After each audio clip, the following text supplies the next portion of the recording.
Let's smash one of the most toxic, completely fabricated myths in modern American history.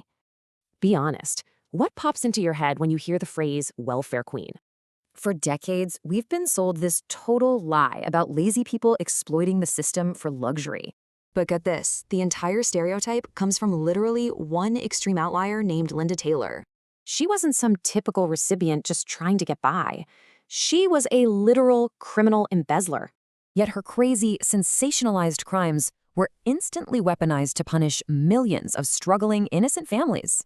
Politicians use this one wild story to stigmatize whole demographics and completely gut our safety net.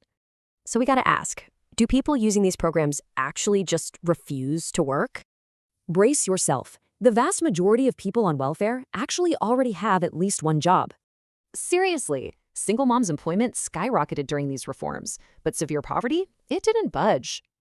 The whole system was built on this totally flawed idea that ignores the working poor.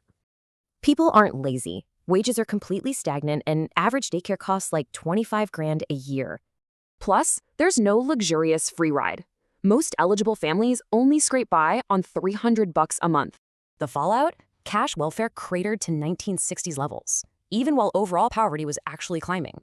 And honestly, insane eligibility rules mean you literally max out at 60 months in your lifetime. The truth? Poverty is structural.